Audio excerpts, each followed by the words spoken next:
Ótimo. Então vamos falar hoje da origem do livro de Urântia.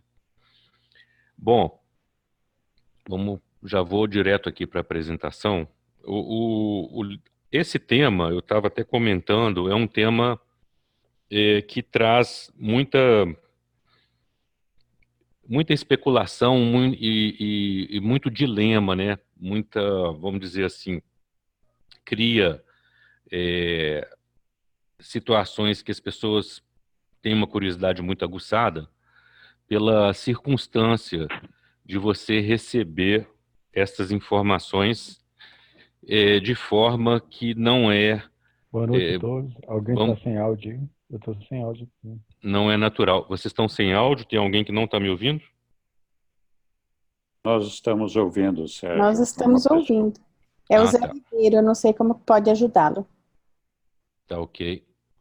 Se quiser que eu espere um pouco, ou podemos seguir?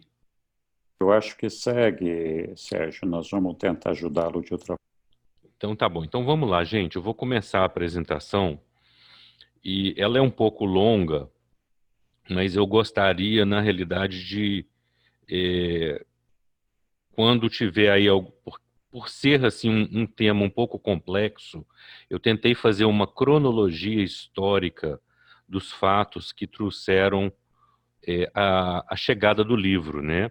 Mas é mais ou menos um quebra-cabeça, tá, gente? Então pode ser um pouco complexo. Eu queria que, se vocês ficassem perdidos ou tivessem dúvidas, me interrompessem mesmo e me questionassem para a gente discutir, tá?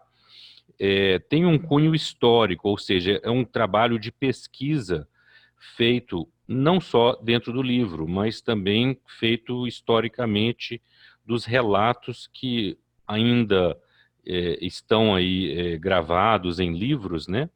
E relatos das pessoas que passaram por aquela situação. O livro de Urântia, ele demorou bastante a chegar. Ele foi um processo aí, eu diria que até a sua publicação foram 4 ou 5 décadas, quase 50 anos, tá, gente? Então vamos lá. O melhor relato da origem do livro de Urântia está em suas próprias páginas. Os documentos foram autorizados por autoridades de alta divindade e escritos por inúmeras personalidades supremortais. O mandato foi emitido pela mais alta autoridade em nosso superuniverso, os anciões dos dias em Uversa, autorizando que os documentos de Urântia fossem entregues. Estes 31 documentos, descrevendo a natureza da deidade, a realidade do paraíso, a organização e o funcionamento do universo central e dos superuniversos, as personalidades do grande universo e o destino elevado dos mortais evolucionários, foram formulados e colocados em inglês sob os auspícios de uma alta comissão constituída de 24 administradores de Orvonton, atuando todos de acordo com um mandato emitido pelos anciões dos dias de Uversa, especificando que deveríamos fazer isso em Urântia, 606 de Satânia, em Norlatiadec de Nébadon, no ano de 1934, aqui tá errado, viu, gente? Depois de Cristo, tá certinho, tá? Então vamos lá. A composição dos documentos de Urântia foi designada para 3 comissões especiais de personalidades do universo. A parte 1 foi formulada por uma alta comissão de 24 administradores de Orvonton, o superuniverso, chefiada por um conselheiro divino, e foi apresentada em 1934. As partes 2 e 3 foram autorizadas por uma comissão de 12 membros de Nebadon, universo local, agindo sob a direção de Mantutia Melquisedeque. Com autorização de Gabriel de Salvington, foram apresentados em 1934 e 1935, depois de Cristo, tá? A parte 4 foi patrocinada por uma comissão de 12 seres intermediários de Urântia, agindo sob a supervisão de um diretor revelador Melquisedeque. Estes documentos são designados como a 5ª revelação de época ao nosso planeta Urântia. Esta é a origem do livro de Urântia, datada de 1934 depois de Cristo. Alguém tem alguma dúvida sobre isso que eu estou lendo, ou alguém desconhece esses termos que eu estou falando aí, superuniverso e anciões dos dias, ou eu posso seguir? Está muito claro para todo mundo? Até aqui tranquilo. Tranquilo? Então vamos lá. Para contextualizar, eu disse que isso, né, formava a quinta revelação de época, né, ao nosso planeta Urântia. Então vamos lá. As 5 revelações de época são a da Lamátia, Adão e Eva, Melquisedeque, Jesus e o livro de Urântia. Os documentos de Urântia, os documentos dos quais este é um deles, constituem a mais recente apresentação da verdade aos mortais de Urântia. Esses documentos diferem de todas as revelações anteriores, pois não são trabalho de uma única personalidade do universo. São sim apresentações compostas, efetuadas por muitos seres. Tá? Então, essa é o 5º esforço feito pelos nossos administradores celestiais para trazer a verdade direta ao planeta, tá, gente? É este livro que a gente está falando dele. Agora vamos nos voltar para o lado humano da história, que pode ser interessante apaziguar as nossas dúvidas, mas não tem significado espiritual.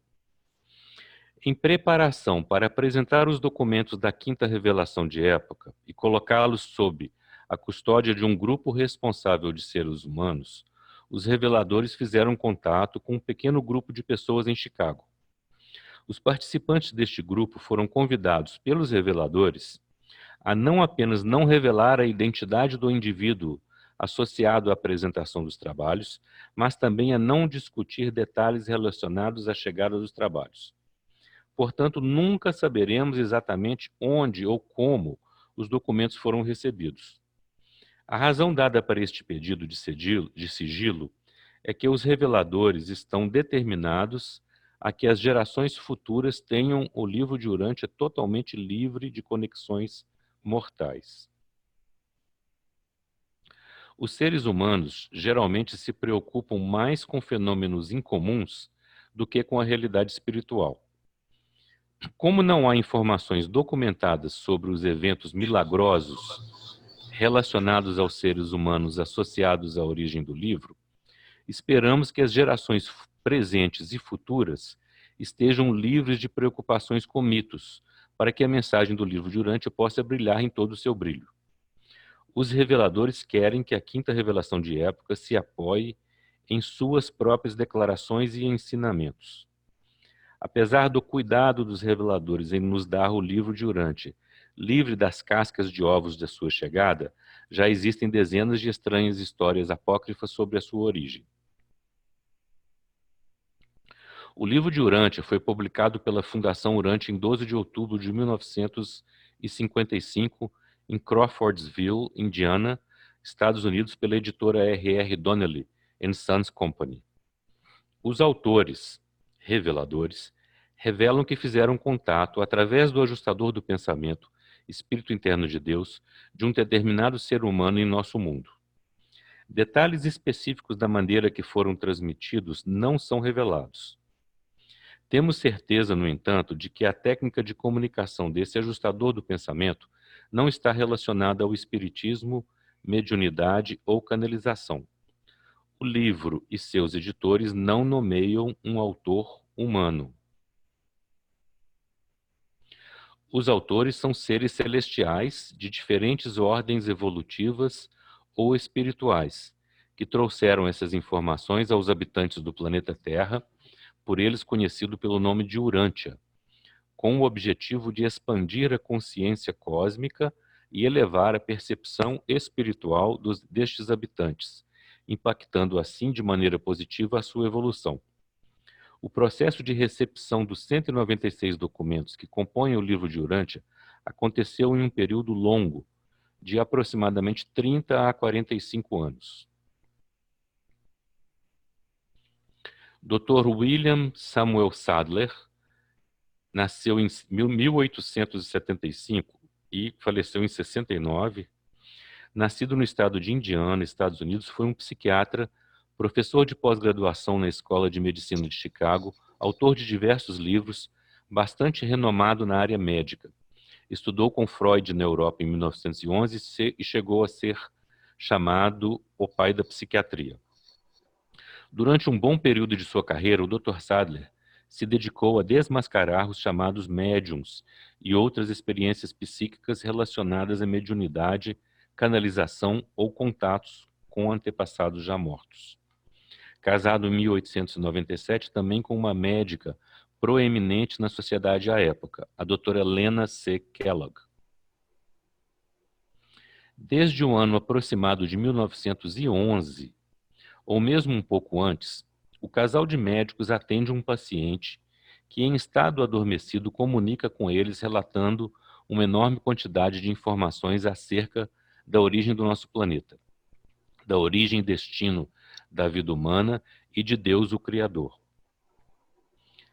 Este caso se tornou uma exceção para o Dr. Sadler, que não conseguiu caracterizar os relatos como fraude ou como fruto da mente inconsciente do paciente. Durante muitos anos, o Dr. Sadler acompanhou o caso e se tornou quase obcecado em compreender o que estava acontecendo.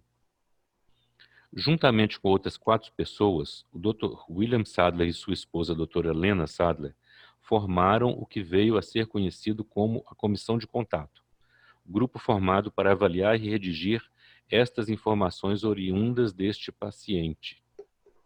Então, gente, aqui eu só chamar a atenção, aqui no início dessa tela, a gente tem lá, desde o ano aproximado de 1911, tá?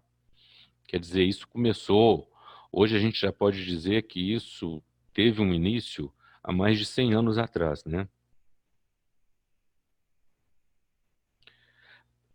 Aí eu estava falando então do que ficou conhecido como a Comissão de Contato, grupo formado para avaliar e redigir as informações oriundas deste paciente, formado pelo Dr. Sadler e sua esposa e mais 4 pessoas. Participaram deste grupo, além do casal, a irmã da doutora Lena, a Anna Kellogg, e seu marido, Wilfred Kellogg. Os dois eram primos, tá?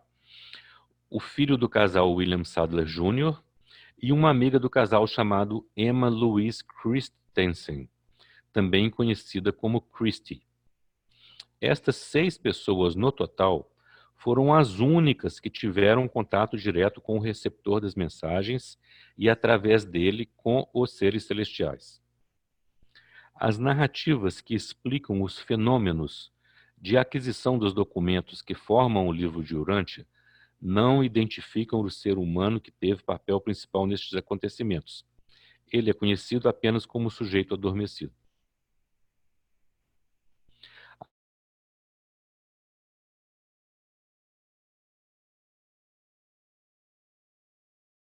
Temos a tendência em valorizar fenômenos não explicáveis pela ciência. Estou com um sinal de internet ruim aqui. Vocês estão me ouvindo bem, gente? Estava picotando, mas agora voltou. Sim, voltou. Então vamos lá.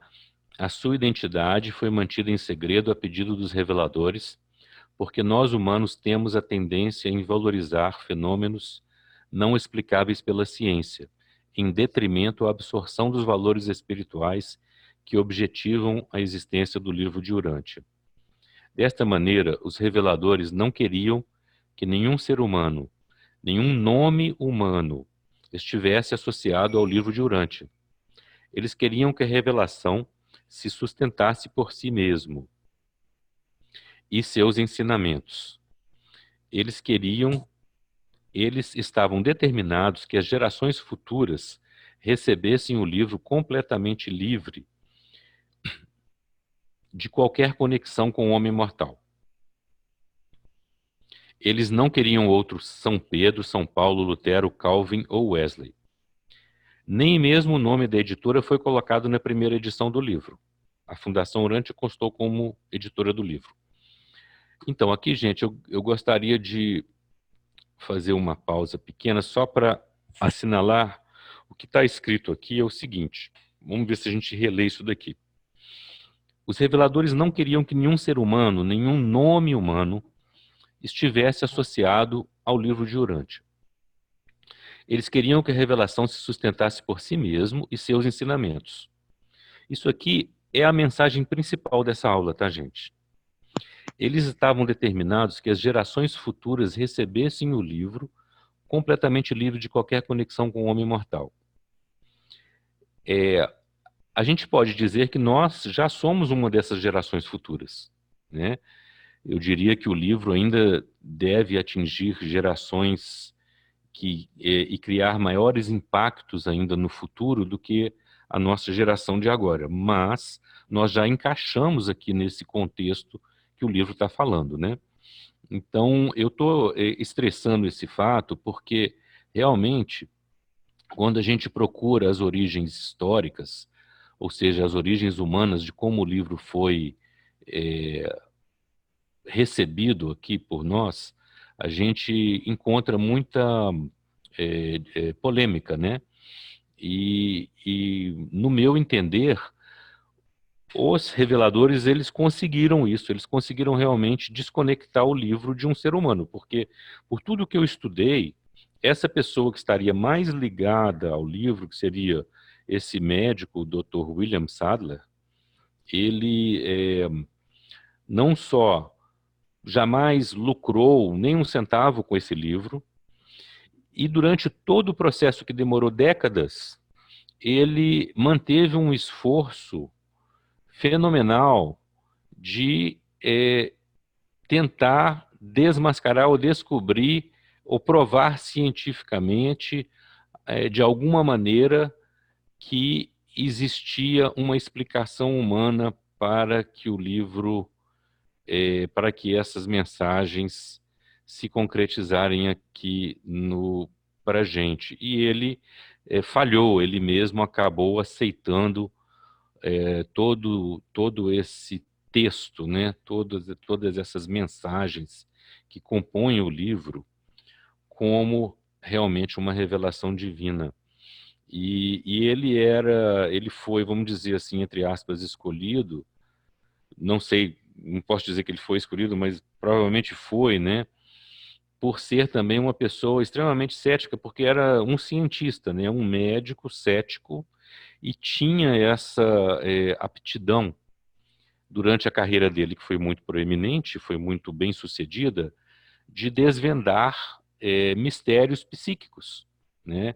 Então ele foi à exaustão para chegar à conclusão de que ele realmente não conseguiu. Essas mensagens vieram de uma fonte não humana, tá? Aqui eu coloquei um relato do Dr. Meredith Sprunger. O Dr. Sprunger, ele foi um amigo do Dr. Sadler, tá? Ele recebeu o livro pela primeira vez no ano da sua publicação, em 1955. Na realidade, em 56, ele começou a contactar o Dr. Sadler e manteve com o Dr. Sadler uma amizade muito grande. E ele fez isso no intuito também de descobrir as origens históricas do livro.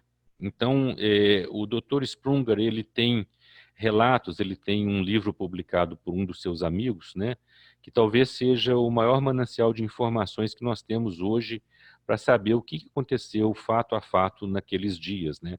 Apesar de que ele não participou, imagina, o livro tinha acabado de ser publicado, em 1955, ele também era um médico, era religioso, era um pastor, né? E ele ficou extremamente impressionado com a qualidade do livro, com o que ele estava lendo, e ele quis descobrir.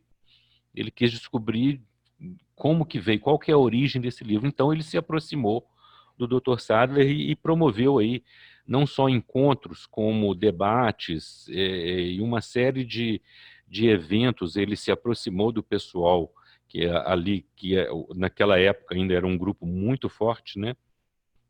Que é o grupo dos 70 que formou aí o fórum, né? Que eu vou falar mais adiante um pouco, que foram os estudiosos que não só estudaram o livro, como também eles criaram a base humana para que os seres celestiais pudessem trazer esta revelação para a matéria, né? Eles foram, de certa forma, usados, né?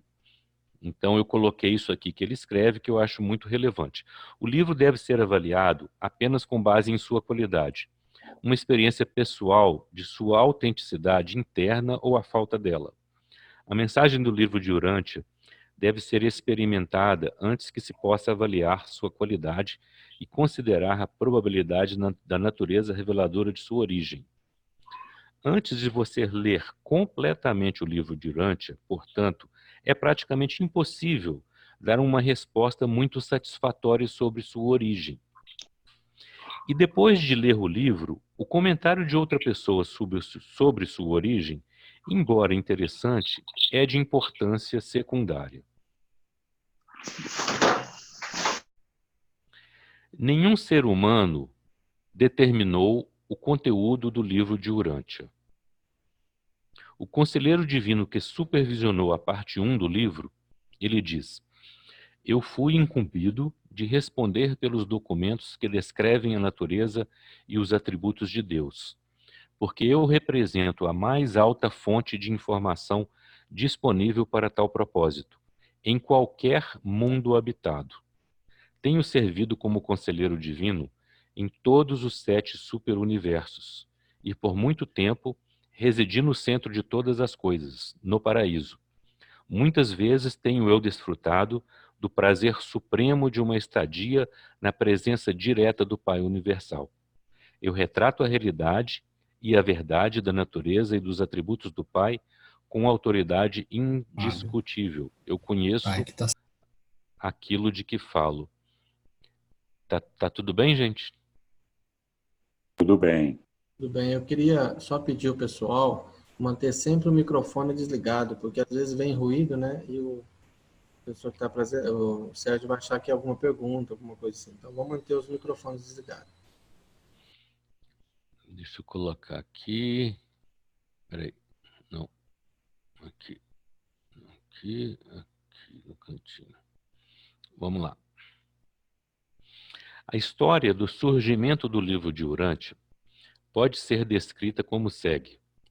No verão de 1911, um grupo de seres celestiais começaram a se comunicar através de um homem adormecido em Chicago. A partir deste momento até 1929, William e Lena Sadler, ambos médicos, tiveram o que eles calculam ser 250 sessões noturnas, durante as quais um estenógrafo fez volumosas anotações enquanto os seres celestiais falavam através do paciente. Os seres celestiais explicaram que estavam na Terra para estudar e observar enquanto viajavam de um universo a outro. Eles estavam aqui, disseram, para executar diversas tarefas, sendo uma delas a de trazer iluminação espiritual ao planeta através dos documentos que eles ditavam. Esta experiência iniciou uma saga de 3 décadas, que resultou num conjunto de 2.097 páginas, o livro de Urântia. Então, gente, de novo eu chamo a atenção aqui, olha, no início dessa frase aqui, a gente vai falar, ó, no verão de 1911, tá? A partir deste momento até 1929, quer dizer, de 1911 a 1929, a gente já está falando aí de um período de 18 anos, né? Ocorreram 250 sessões noturnas. Vocês aí, gente, todos aí que estão assistindo a aula, vocês têm dúvidas ou têm conhecimento ou já ouviram falar desses eventos? Vocês gostariam de entender melhor? Ou isso daí está claro para todo mundo que vocês já conhecem um pouco a história? Eu já conheço um pouco da história. Mas está muito interessante aí, Pablo. Pode continuar, da minha parte. Tá. Depois que você falou tudo aí, César, acho que é necessário, né? Repisar mais ainda. Tá tudo claro aí, né? Tá claro, né? Não tá confuso não, né, gente? Esse casal de médicos, porque o que aconteceu? Na realidade, assim, eu vou dar só uma pincelada um pouco mais detalhada, que foi o seguinte, o Dr. Sadler e a dona Lena, a esposa dele, eles eram um casal novos, né, no início do século,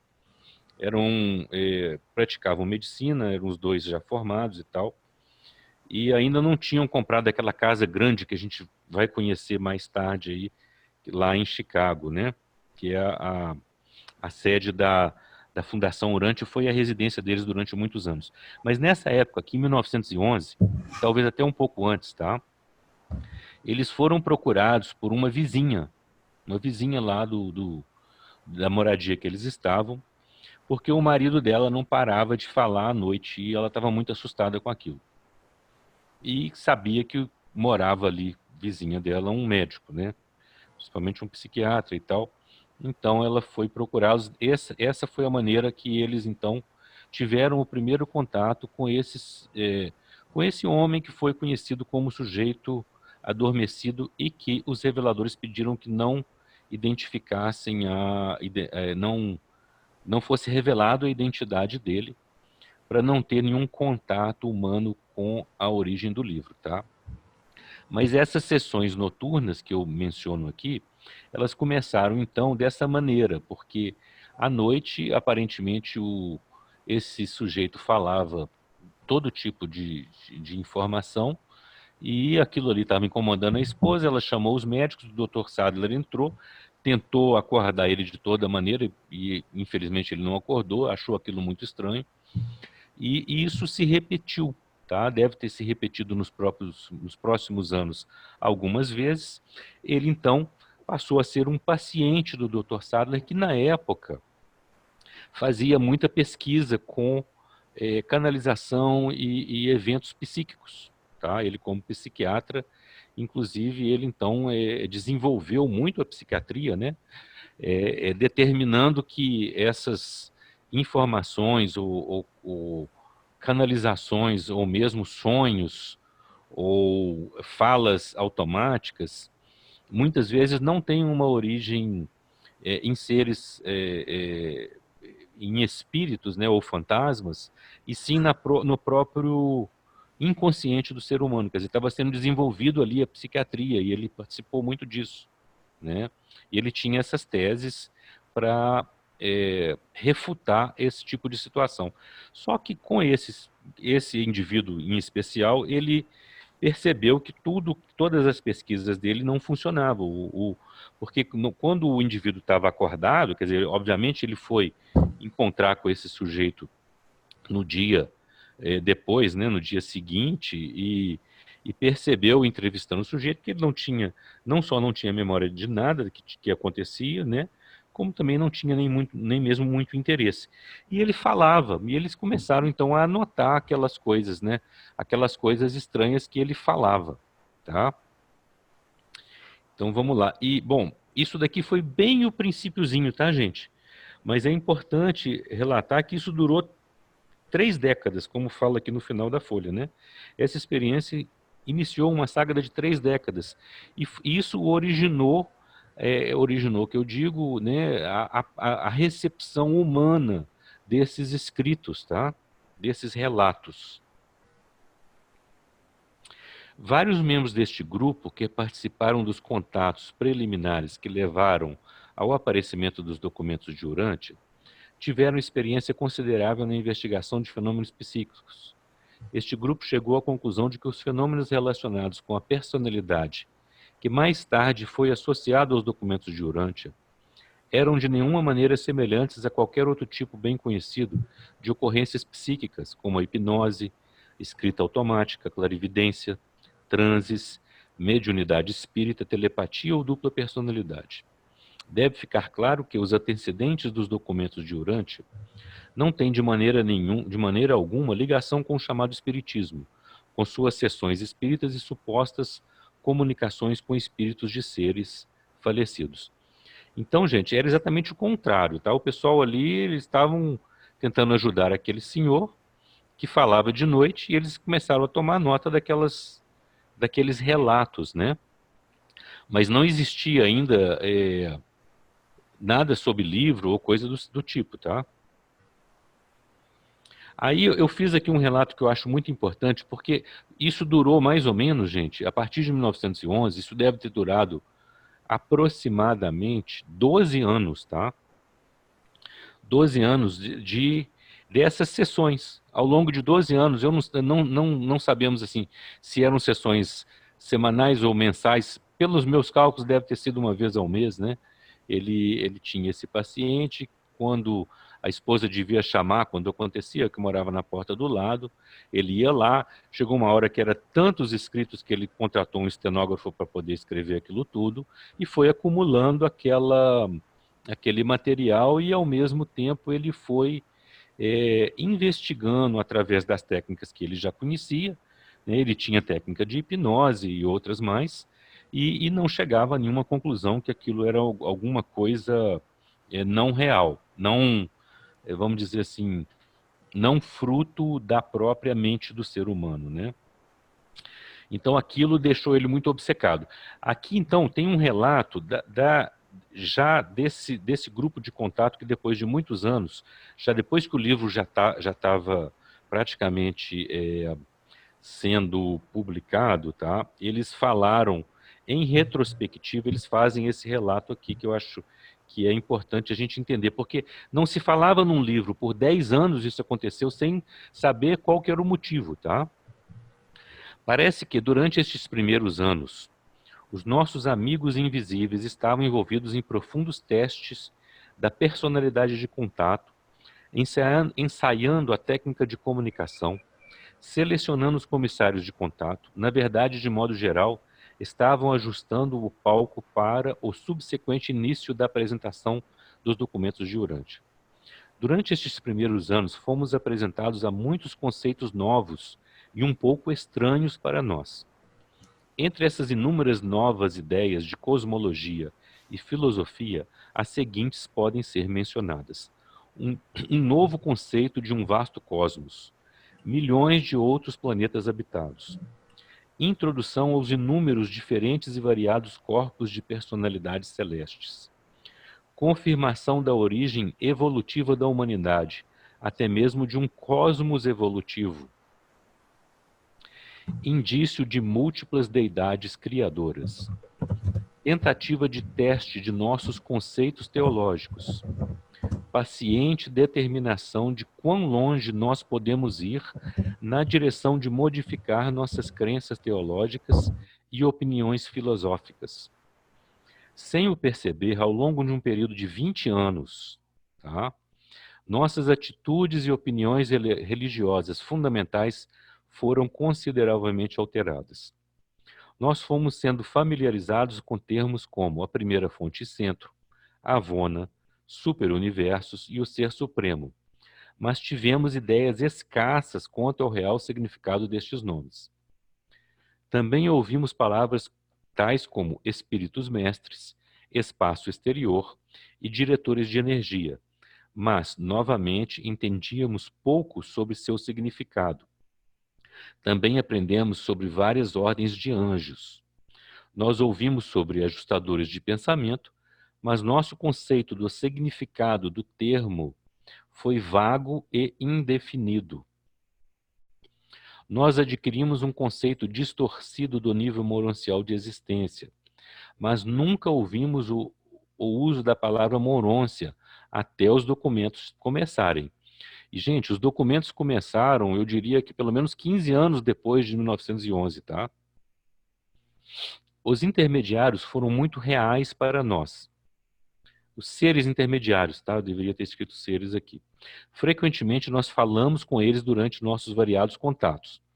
Entendemos plenamente que os seres intermediários, secundários, supervisionaram os contatos. Ouvimos algumas coisas sobre a rebelião de Lúcifer, mas só conseguimos poucas informações sobre Adão e Eva. Ganhamos a impressão de que havia razões especiais para a outorga de Jesus em Urântia, mas tivemos pouca ou nenhuma ideia sobre a natureza dessas razões não reveladas. Ouvimos referências ocasionais sobre a vida e ensinamentos de Jesus, mas elas eram muito cautelosas na introdução de quaisquer novos conceitos sobre a outorga de Micael em Urântia. De toda a revelação de Urântia, os documentos de Jesus foram a maior surpresa. Enquanto não ouvimos o termo corpo de finalidade, tínhamos uma ideia nebulosa de que o paraíso pode ser o destino dos mortais sobreviventes. Gente, só voltando aqui um pouco, quando eu comecei a ler esses conceitos, isso aqui é uma narrativa que eles expressam de como os conceitos deles foram expandidos para que eles pudessem, então, receber o livro de Urântia. E eu, sinceramente, apesar de já estar lendo o livro há 10 anos, tá? E eu leio bastante porque mexeu muito com a minha vida, eu ainda me identifico com esse processo de alargamento de conceitos que eles mencionam aqui. Né? Um novo conceito de um vasto cosmos, milhões de outros planetas habitados, introduções de inúmeros diferentes e variados corpos de personalidade, confirmação da origem evolutiva da humanidade. Né? Então, o que eu estou querendo dizer com isso? Que, de certa forma, é um caminho da leitura. Mesmo hoje, quem pegar o livro vai mais ou menos passar por este processo. Óbvio que com eles foi muito mais, porque imagina todos esses conceitos que a gente está lendo aqui num livro impresso, né, que você guarda na cabeceira depois volta, estavam sendo colocados para eles a partir de uma situação muito peculiar, né, que não tinha muita explicação. Nossos amigos super-humanos, assim, passaram mais de 2 décadas em alargar nossos horizontes cósmicos, ampliando nossos conceitos teológicos e expandindo nossa filosofia sobre tudo. Nunca percebemos o quanto nosso pensamento religioso tinha sido expandido, até que os documentos começaram a chegar. Como a revelação progrediu, nós começamos a apreciar mais plenamente como tínhamos sido preparados para a grande alteração de nossas crenças religiosas por estes contatos preliminares estendidos por um período de 20 anos de pré-educação. Alguma pergunta até aqui, gente?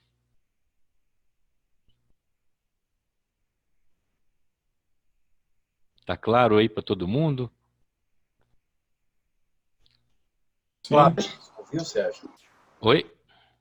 Claríssimo, não tem como mais acrescentar mais nada. Então tá bom. Então vamos para frente agora, que aí vai vir o livro mesmo, tá? Tem uma questão da Naamar, que ela Sim. fala aí no chat. Ah, deixa eu abrir o chat aqui, que eu sou pouco habituado com isso. Espera aí. Deixa eu ver onde é que eu acho o chat aqui, gente. Aí embaixo no rodapé, viu, Sérgio? Bate-papo.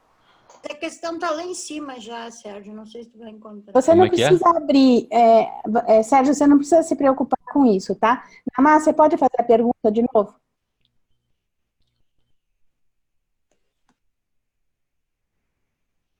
Namá? Tá escrito aí, lê para mim, gente, que eu não tô com o chat Que a aberto. gente tem que achar, porque ele perguntou lá na frente. Ó, eu achei aqui. Esses reveladores não podem se manifestar no espiritismo? Ela pergunta.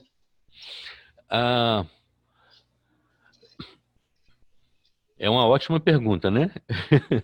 É uma ótima pergunta, porque aí coloca a gente para colocar em xeque essa situação, principalmente da religião espírita, que é tão forte no nosso país, né, gente?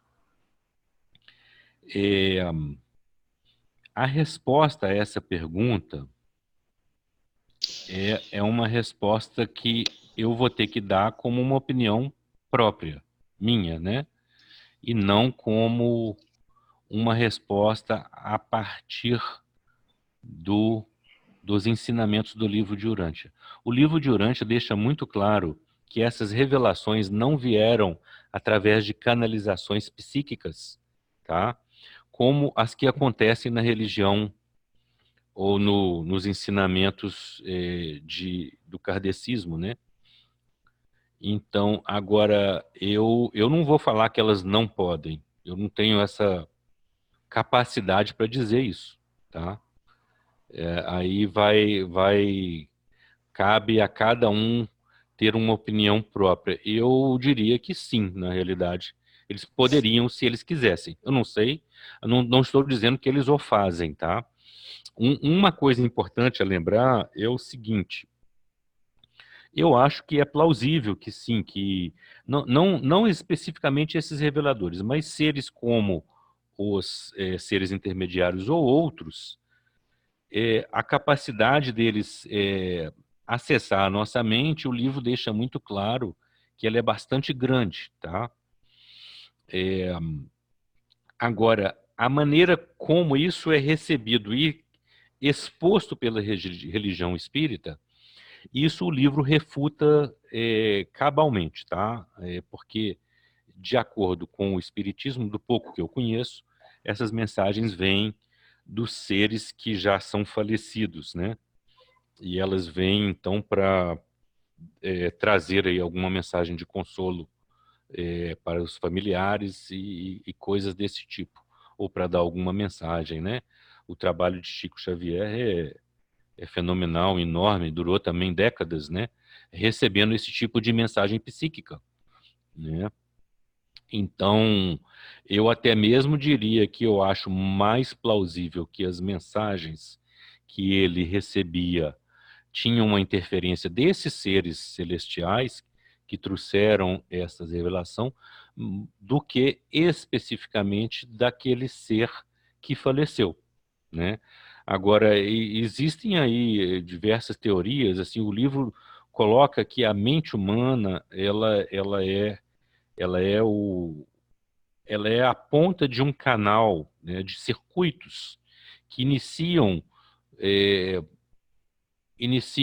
na própria fonte, né, iniciam na terceira fonte centro, né, e são ali distribuídos através dos universos até chegar aos planetas da matéria e aos seus habitantes mortais. Então, existe uma conexão aí muito grande, que talvez possa explicar esse tipo de mensagem e até mesmo coisas como... tem tanta gente que fala em reencarnação, mas eu tive uma visão super clara e tudo mais. Com os ensinamentos do livro Durante, eu não acredito mais que exista nenhuma reencarnação na matéria.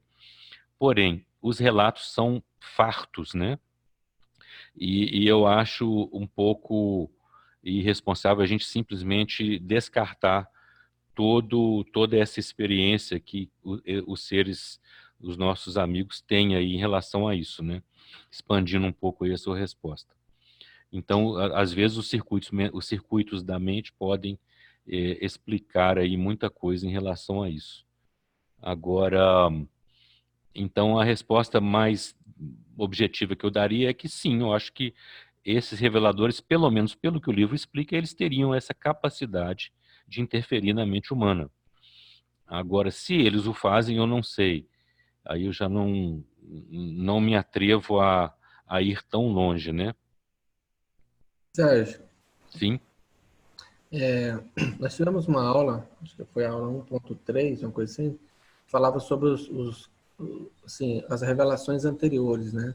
Sim. E o livro fala que existem muitos outros circuitos, como os anjos, Melquisedeque, Exatamente. o Espírito Santo, e são agências que podem fornecer revelações pontuais de acordo com capacidade espiritual de cada ser humano. Então, isso aconteceu com muitos seres humanos, o livro pontua, inclusive, alguns nomes. Agora, a quinta revelação de época, nós vemos uma coisa assim, uma operação muito grande, né? De criaturas que vieram lá do paraíso para trazer uma informação específica. Sim. Então, as revelações pontuais, elas podem acontecer em qualquer religião, inclusive no espiritismo, né? Por que não? Mas eu creio que revelações de época como essa aí já é uma operação maior, né?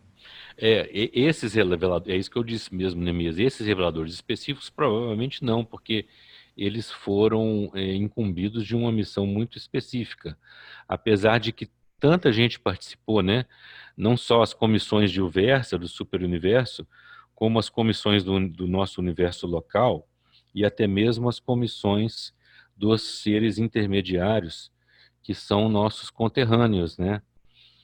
Ou seja, eles não estão distantes, eles estão presentes aqui eles vivem, entre aspas, aqui no mesmo local que nós vivemos, né? Então, mas eu acredito que agora o livro realmente traz para a gente muita mudança de paradigma, de conceito, né? A coisa da reencarnação, a coisa das transmissões psíquicas. Então, mas realmente aqui a gente está falando da origem da revelação e como o Neemias pontuou aí, foi um movimento muito específico para uma transformação muito grande do planeta. Quer dizer, eu pelo menos tenho, na minha experiência de leitura do livro, eu vejo ele com esse potencial enorme, né? Que ainda não foi nem começou a ser desbravado mesmo. Não começou, ele foi recepcionado na matéria, ele está aí há 64 anos. Aliás, foi aniversário semana passada, ele fez 64 anos de impresso, né, no dia, se não me engano, no dia 12 de outubro, né? Então, nesses 64 anos que ele existe, eu acho que ele não caminhou ainda nem 1 ou 2% do potencial que ele tem de trazer uma transformação espiritual para o planeta, que a gente espera que ele que assim é o nosso trabalho, é isso que nós estamos fazendo aqui agora, é parte disso, né? Nós estamos lendo o livro e destrinchando ele, discutindo ele, né? Mais alguma Sérgio, coisa? Sim? A Ludmila está perguntando por que nos Estados Unidos. Sim, essa também é uma pergunta interessante. Eu acho que a língua inglesa, né? A língua inglesa, ela talvez tenha a maior abrangência hoje no nosso planeta. Esse pode ser um dos motivos, né, iniciais, né? Então, bom, ele veio aí, eu acredito que, e eu já, de tudo que eu li, tem alguns relatos que falam que realmente ali a família Sadler foi escolhida, né? Do mesmo jeito que foi escolhido, teve ali uma preparação para a vinda de Micael ali, e tem sempre esse contexto, né, no local e na época, né?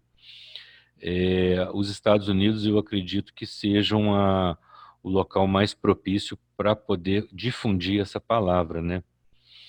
E agora a gente tem muito pouca informação concisa disso, né? Tem também alguns relatos que falam que que alguns dos seres celestiais comunicaram que esse tipo de revelação ele já estava sendo preparado ou foi até mesmo quase tentado na época da Idade Média, há mais ou menos 500 anos atrás aqui no planeta, tá? Mas ele realmente vingou aí em 1934 e 5, né? Lá em Chicago. Chicago era uma cidade também na época que estava em pleno desenvolvimento, né? A gente tem ali a Revolução Industrial que ocorreu um pouco antes, ou seja, era uma cidade pujante de crescimento tecnológico também, né? Crescimento econômico, né? Os Estados Unidos se tornaram aí, nas próximas décadas, a maior potência econômica, né? A gente teve, depois de algumas décadas, chegou a internet. Eu imagino que tudo isso é mais ou menos, é como se a gente não dá para a gente imaginar muito, mas às vezes você pode imaginar quando você olha para uma criança que você vê as atividades dela, que você já sabe que daqui a pouquinho ela vai estar assim assado, vai começar a acontecer isso e aquilo na vida dela, você já vê pelas aptidões, né, ou pelos trejeitos. Mais ou menos isso pode ser um pouco como esses seres podem nos ver, eles podem prever um pouco as nossas tendências, né? Então eles acharam que ali era o local ideal. né? E de uma maneira ou outra eles conseguiram, né? O livro está aí, né? E vamos ver. Mais alguma coisa, gente? Dá para fazer mais uma pergunta, Neemias? Dá para fazer quantas quiserem, gente. Pode fazer. Sérgio, essa pergunta é do Sérgio lá de São Paulo. Sim.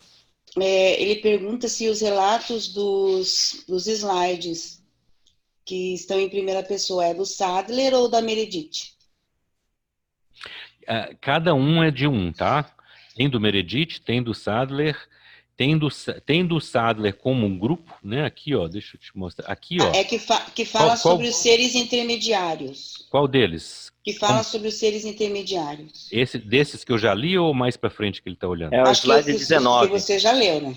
Do 19? Deixa eu ir aqui no 19, peraí. Isso daqui é o seguinte, é o grupo de comissão de contato, tá? Então, esses relatos aqui seriam, tá? As 6 pessoas. Na realidade, você pode considerar do Sadler, mas não só do Sadler, da esposa e do filho, da Christie e do outro casal que estava lá. O grupo como um todo. Não é isso pode estar no livro do Meredith, mas porque o Meredith ele fez vamos dizer, ele foi a fundo no que aconteceu, né? E escreveu um livro, mas o Dr. Sadler ele fez relatos também em 1960, ele tem 2 relatos grandes dos acontecimentos e tem ali a interação do Meredith com o Sadler. Então o Meredith colocou isso no livro, mas obviamente que aqui quem está falando é a comissão de contato. Tá? Atividades de contato anteriores aos documentos de Urântia.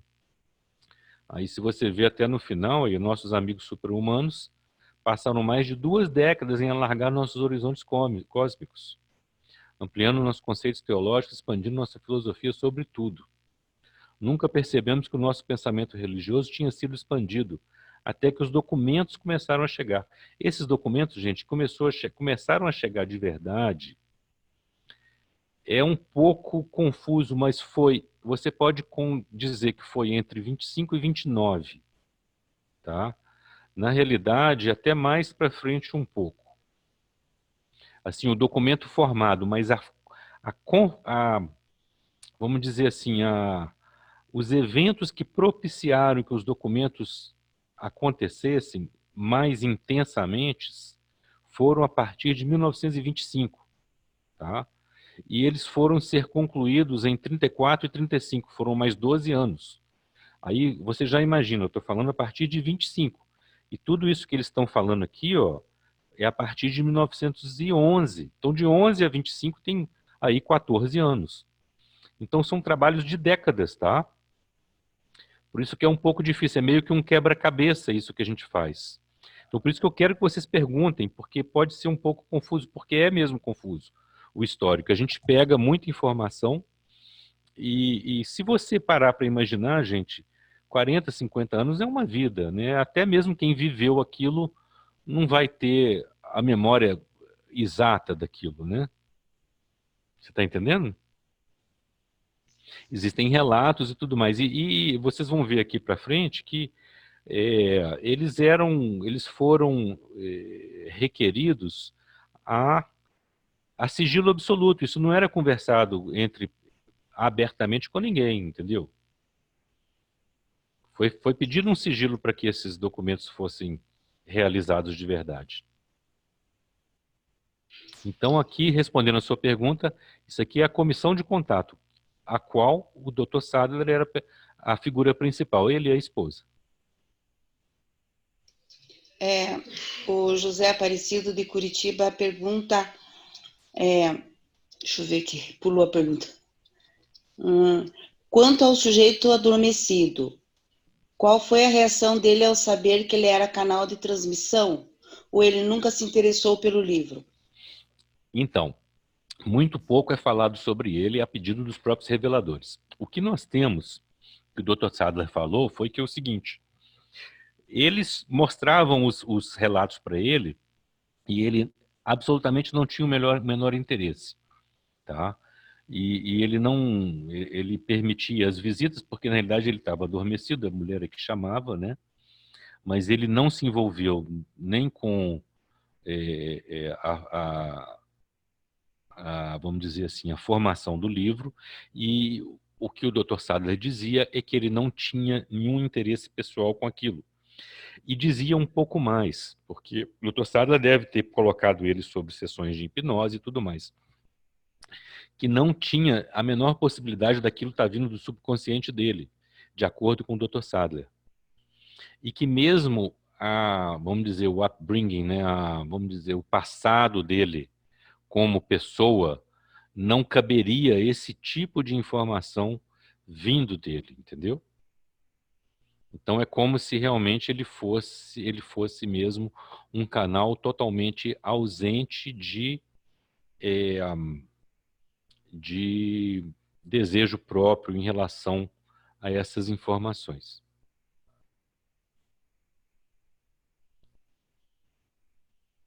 Você quer continuar, Sérgio? Vamos continuar, gente? Ou mais alguma pergunta? Vamos, a ideia, depois a gente para mais um pouquinho para as perguntas. Então vamos lá, que tem muita coisa. Isso. Então aqui o fórum. Aqui então a gente vai começar a falar sobre esse evento que foi muito importante, né? Essa constituição de um fórum. Então vamos lá. Historicamente aí, ó, em 1922, o casal Sadler se mudou para o endereço 533 Diversey Parkway em Chicago, tá? Que hoje é a casa que é a sede da Fundação Urântia. O Henrique esteve visitando aí recentemente, né? O Dr. William S. Sadler, membro da comissão de contato, conta a seguinte história sobre a origem do grupo de pessoas que depois ficou conhecido como o Fórum, ocorrido em janeiro de 1923.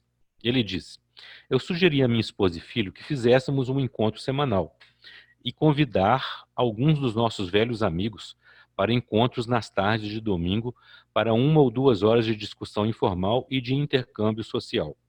O plano era para conduzir essas reuniões de domingo à tarde algo como segue. Primeiro, ter uma conversa sobre algum tema de saúde, tais como o tratamento de resfriado comum, a causa e a cura da preocupação, e então, depois de uma xícara de chá, se envolver em discussões informais, perguntando e respondendo dúvidas. Então veja aqui, gente, eu li também que era uma coisa comum na época você fazer encontros sociais, tá? Você ter esse tipo de reunião aos domingos na casa de uma pessoa proeminente na sociedade e tal, era uma coisa comum.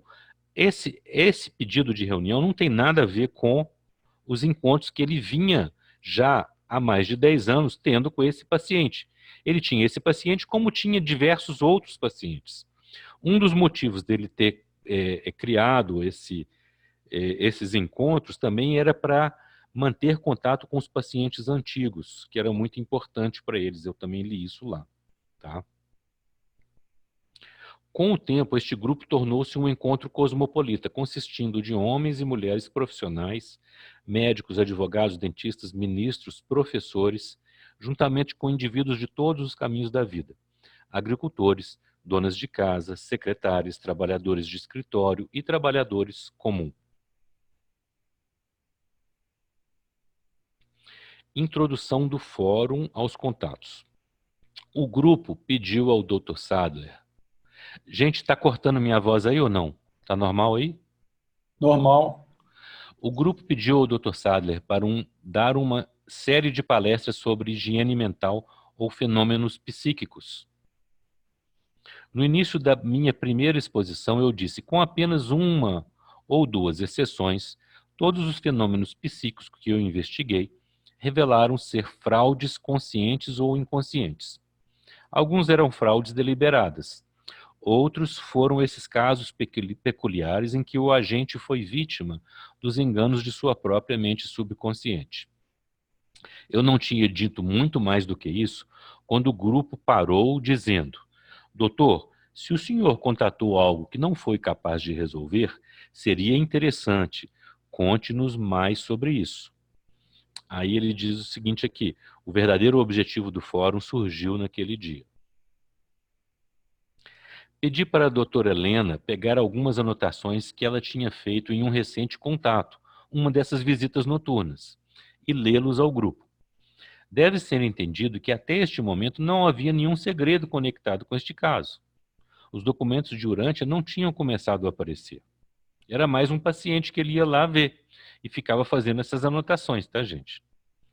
Foi por volta deste tempo que estas reuniões de grupo em nossa casa, nas tardes de domingo, começaram a ser chamadas de o Fórum. O grupo manifestou um interesse tão grande neste caso que eu nunca consegui dar nenhuma das palestras de saúde como havia sido planejado. Foi durante essas discussões informais semanais que surgiu o desafio de perguntas mais sérias, que pudessem obter informação de valor para toda a humanidade. O fórum começa a fazer perguntas. O grupo, então, foi informado de que estava sendo convidado a participar da inauguração de uma nova revelação.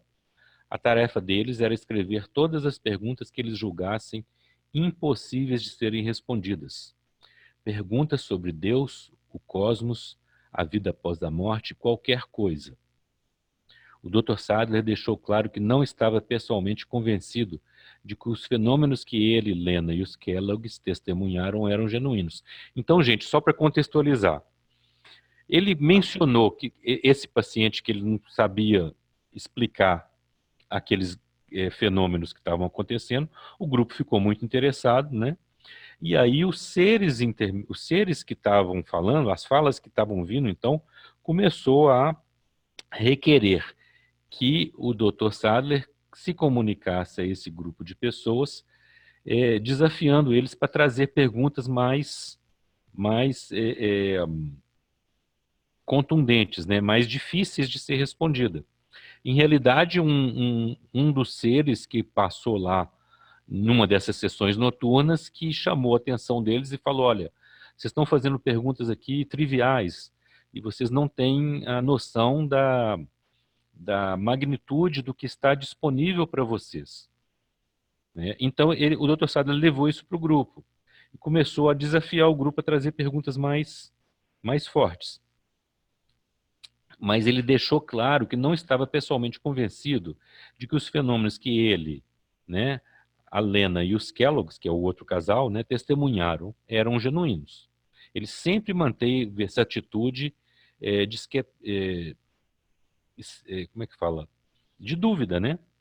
De dúvida, de pesquisa, né? Como se fosse um enfoque cientista que esses fenômenos têm que ter alguma explicação. Não pode ser, vamos dizer, gente do outro mundo falando. Isso deve estar vindo da mente inconsciente ou coisas do tipo. Ele tentou todos os meios possíveis para esclarecer o que estava acontecendo. Decidimos começar com perguntas relativas à origem do cosmos, deidade, criação e outros temas que estavam muito além do conhecimento atual da humanidade. Então, o que falou aqui? Na realidade, sim, o grupo ficou muito interessado em fazer perguntas, muito mais interessante isso do que ficar ouvindo as palestras dele de higiene mental, né? E começou a mandar as perguntas. No domingo seguinte, diversas outras perguntas foram trazidas. Organizamos essas perguntas, descartando as duplicatas e, de um modo geral, as classificamos. Pouco tempo depois, o primeiro documento de Urântia surgiu em resposta a essas perguntas.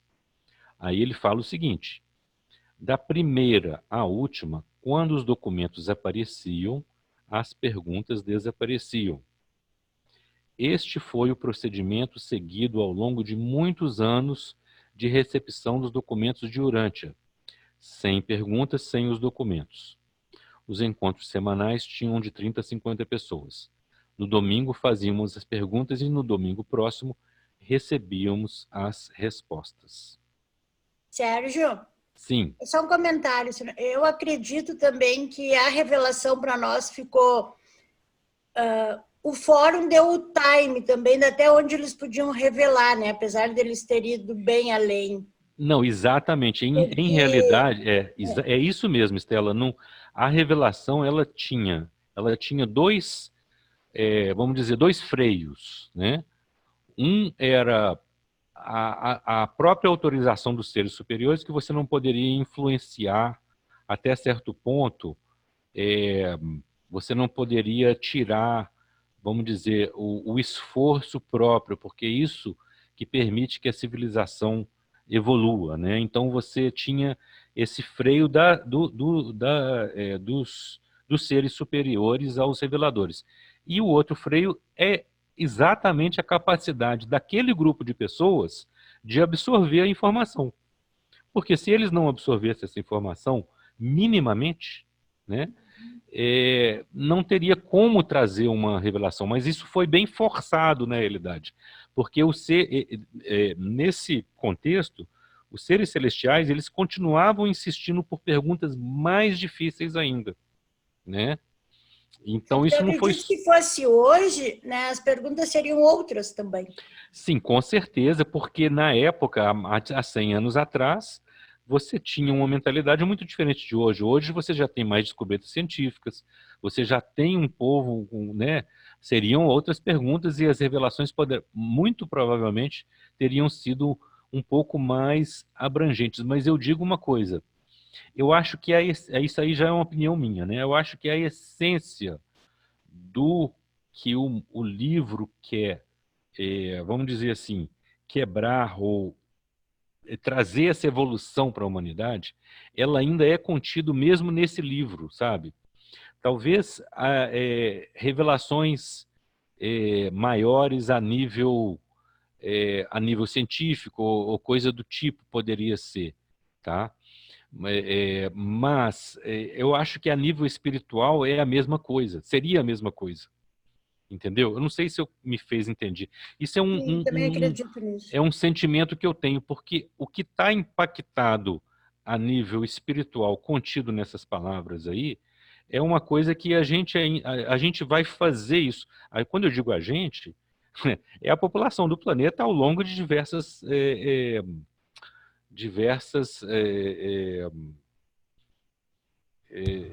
fases. Gerações, não é isso, Sérgio? Diversas gerações daqui para diante, não é isso? Como é que é? Desculpa. Você disse daqui diversas gerações. Gerações é a palavra que eu não estava achando. Diversas gerações. As gerações futuras ainda vão poder desabrochar o que esse livro está trazendo. Esse é o meu sentimento pessoal, tá?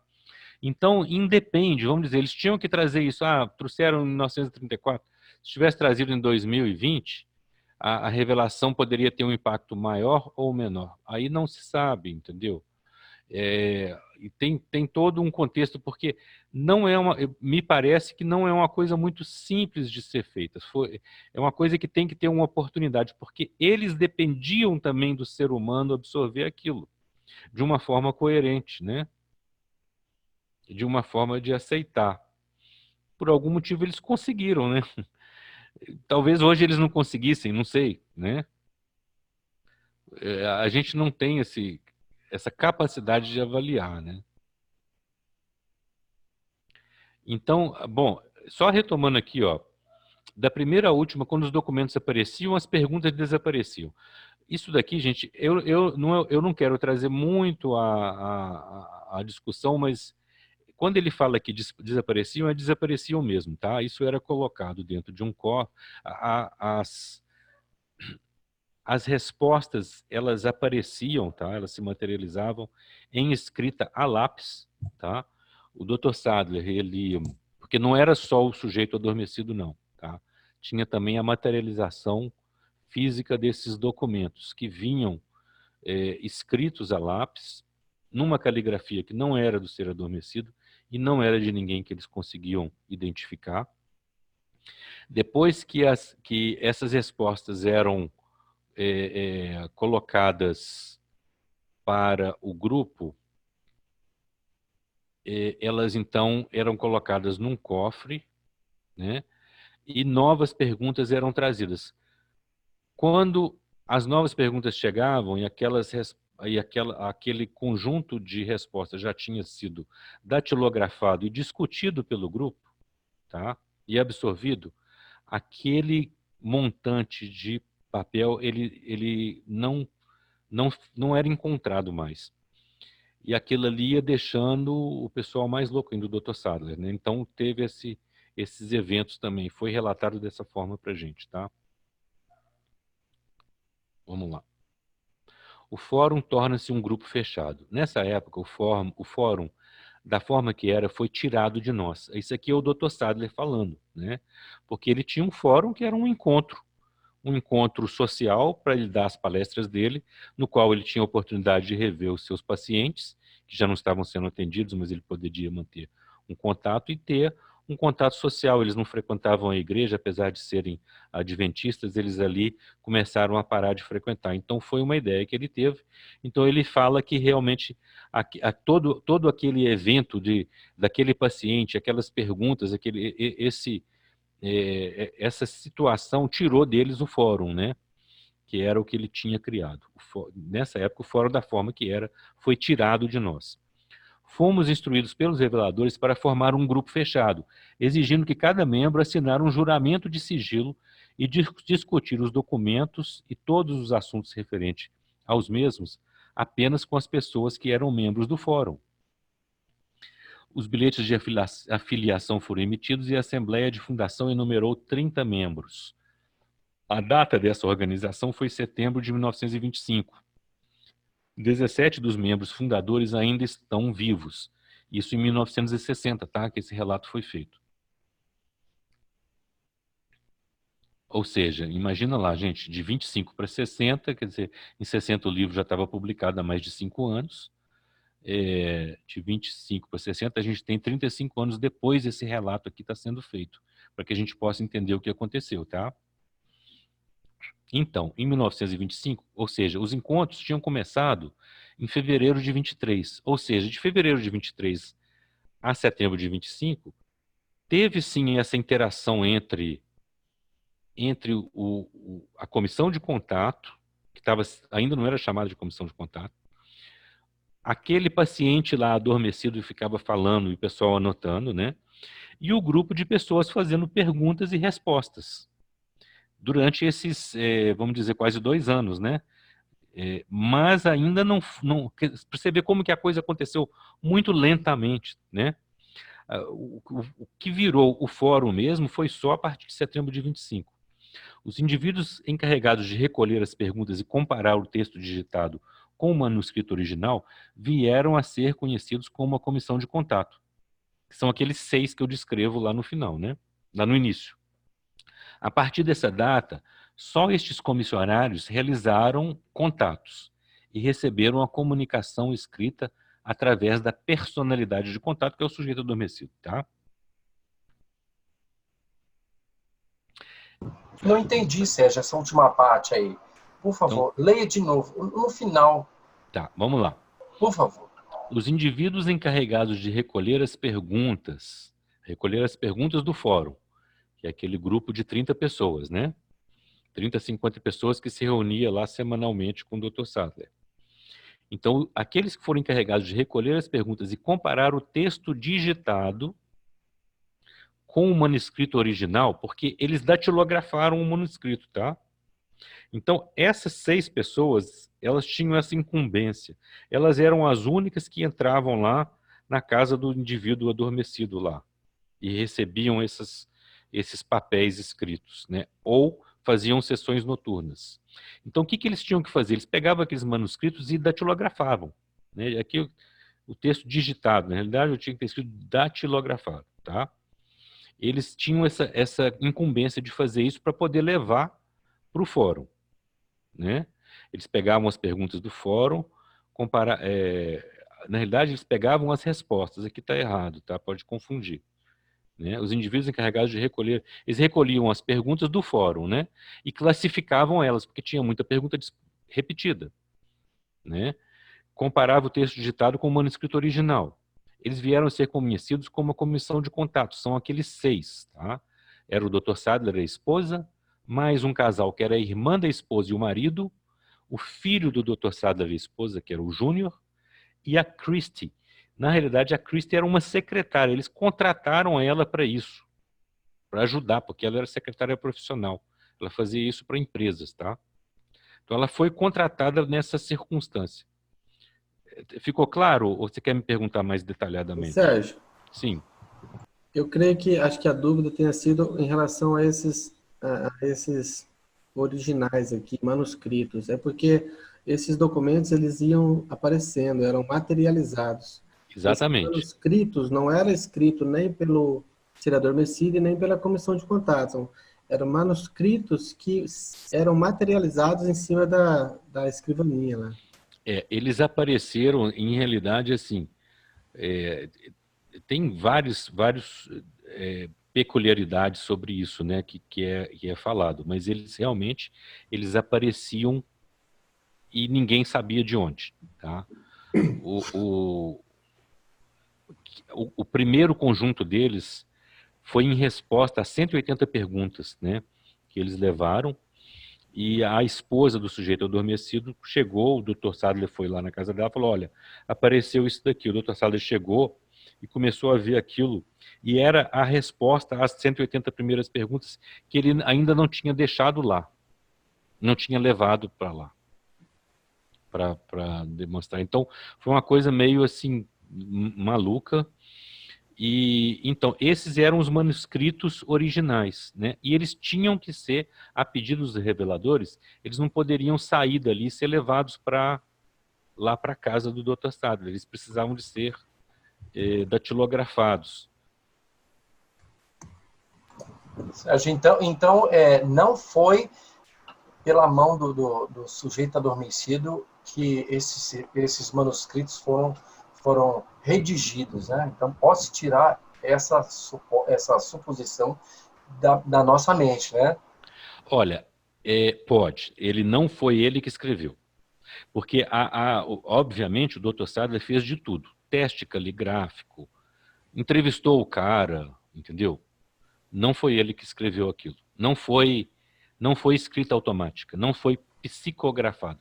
Primeiro que era impossível. O Dr. Sadler chegou e falou, tem nos relatos, ele fala, humanamente impossível, porque ele tinha estado lá o dia anterior, né?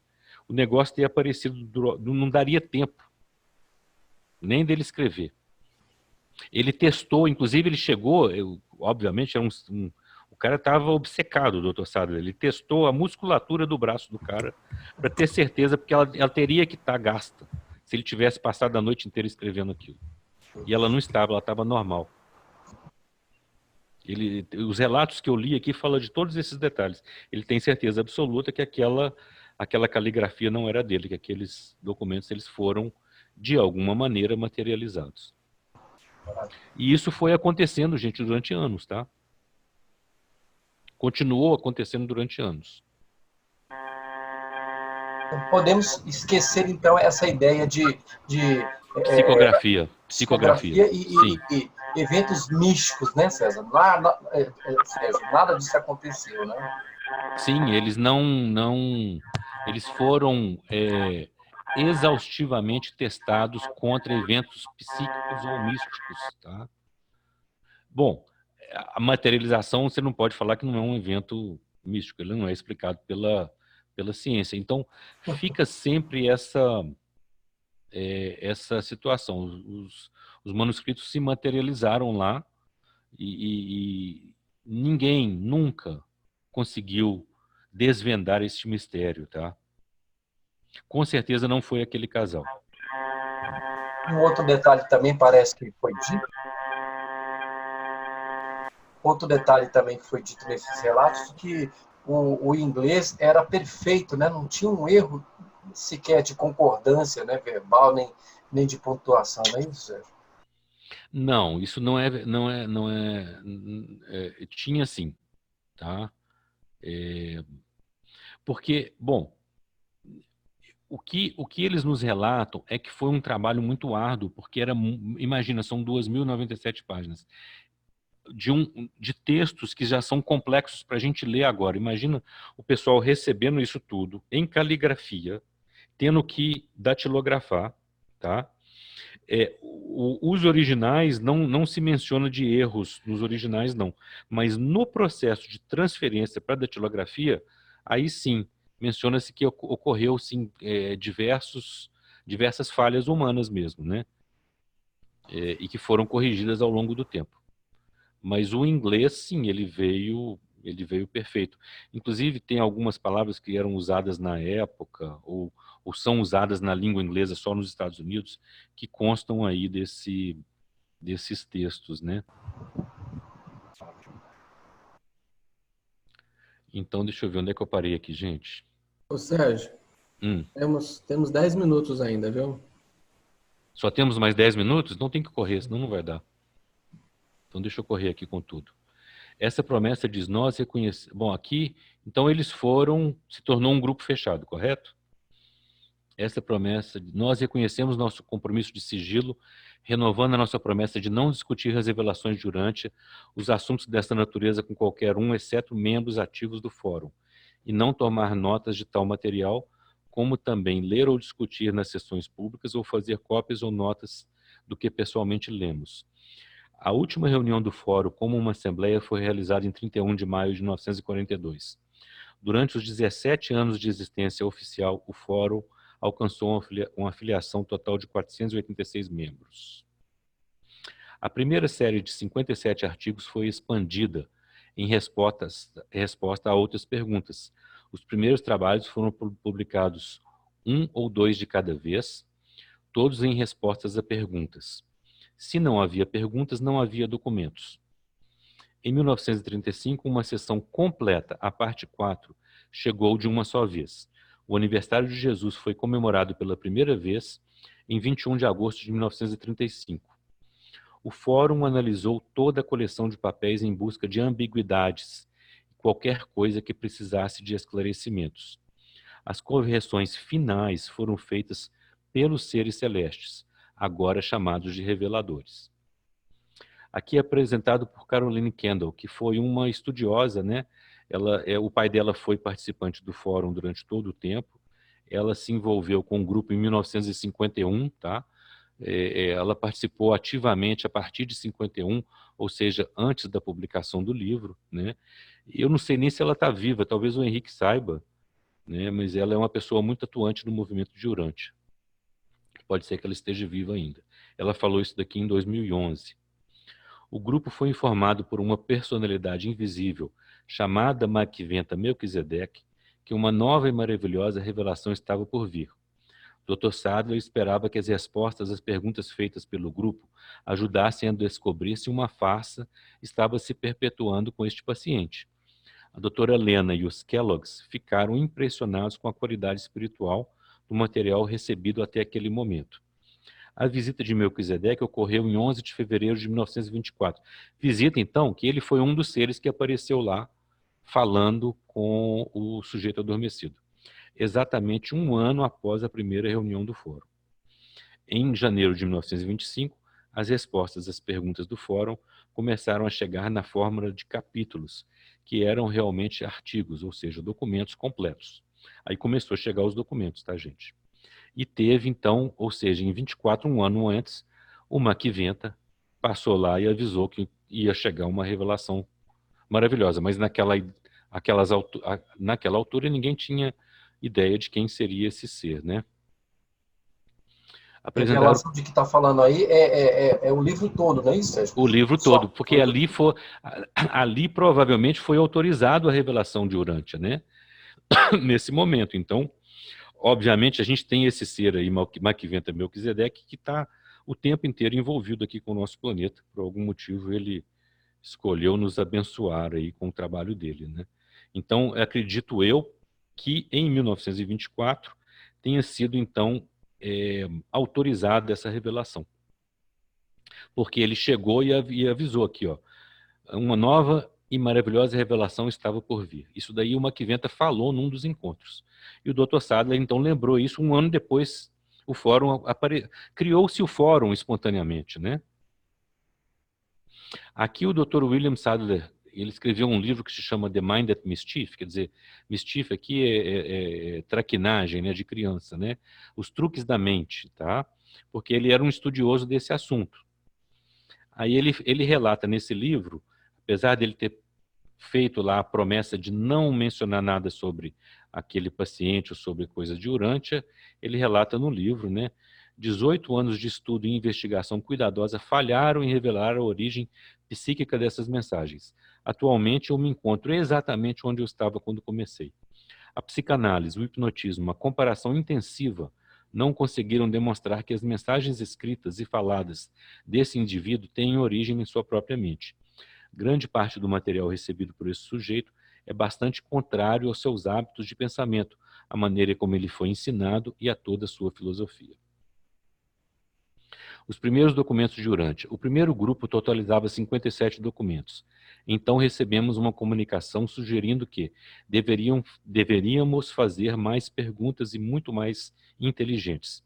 As agências de supervisão e as personalidades responsáveis por transmitir os 57 documentos iriam se engajar em ampliar a revelação e expandir os documentos conforme as nossas novas perguntas. Este era o plano. Nós iríamos ler um documento numa tarde de domingo e as novas perguntas seriam apresentadas no domingo seguinte. Novamente, essas seriam organizadas, classificadas, etc. Este programa cobriu vários anos e finalmente resultou na apresentação de 196 documentos, como agora encontrados em O Livro de Urantia. De acordo com os reveladores, não houve nos documentos de Urantia qualquer assistência direta do fórum ou da comissão de contato. As perguntas feitas pelo fórum não estão incluídas no texto e não são mencionadas de maneira específica. Muitos leitores notam que, muitas vezes, surge uma pergunta em grupos de estudo, que é respondida alguns parágrafos depois. Isso atesta a qualidade humana sobre o tipo de perguntas feitas pelo fórum. Aqui, gente, eles estão dizendo que é o seguinte: precisava das perguntas do fórum para esse livro acontecer. Ele não poderia acontecer se não fosse essa interação com os humanos e aquilo que os humanos querem verdadeiramente saber, tá? Isso daqui, ó, que eles relatam aqui, é muito interessante. Pelo menos no meu grupo, eu mantenho um grupo, já estamos com 2 anos. Eu acredito que a Angélica deve estar presente aí, a Elda, não sei se o Felipe e a Caterina estão. Mas isso acontece no meu grupo praticamente toda semana. A gente começa a ler o livro em conjunto, aí a gente começa a discutir algum assunto que a gente acabou de ler, e normalmente a própria Angélica chega e fala: não, peraí, gente, está aqui a resposta no próximo parágrafo, vamos continuar lendo, né? Então eu sou um testemunho vivo disso que está dizendo aqui. E isso atesta a qualidade humana sobre o tipo de perguntas feitas pelo fórum, né? Não foi uma coisa inspirada lá pelos seres celestiais, não. Eles fizeram essa interação para poder trazer essas informações. É importante a gente entender isso, tá? O pedido por perguntas melhores e inteligentes se mostrou eficaz, e os reveladores expandiram consideravelmente o material existente. O documento original sobre a natureza de Deus acabou sendo expandido para 2 e depois para 5, os 5 primeiros do livro. Uma pergunta sobre o uso da palavra personalidade resultou em um documento adicional. Eventualmente, durante os próximos 5 anos ou mais, os 57 documentos se tornaram 118. Recepção dos documentos completos. De certa forma, houve uma terceira apresentação. Após receber esses 196 documentos, disseram-nos que a comissão de revelação pediu para analisarmos os documentos mais uma vez e fazermos perguntas relacionadas com o esclarecimento de conceitos e a remoção de ambiguidades. Este programa, novamente, tomou vários anos. Este período de revisão deve ter sido, aqui fui eu que coloquei isso aqui, de 35 até 41, porque eles chegaram em 34 e 35, tá? Mas o fórum só se desfez em 42. Então essa fase foi uma fase que os documentos já estavam prontos, mas eles foram pequenamente, de forma singela, alterados de acordo com alguma revisão feita ali pelos reveladores, mas também sempre com o fórum questionando. Durante este período, muito pouca informação foi transmitida, apenas pequenas alterações foram feitas em alguns documentos. Alguma matéria foi adicionada, alguma removida, mas havia pouca revisão ou aumento do texto. Aqui refere-se mais particularmente às partes 1, 2 e 3 de O Livro de Urantia. A parte 4, os documentos de Jesus, tiveram uma origem diferente.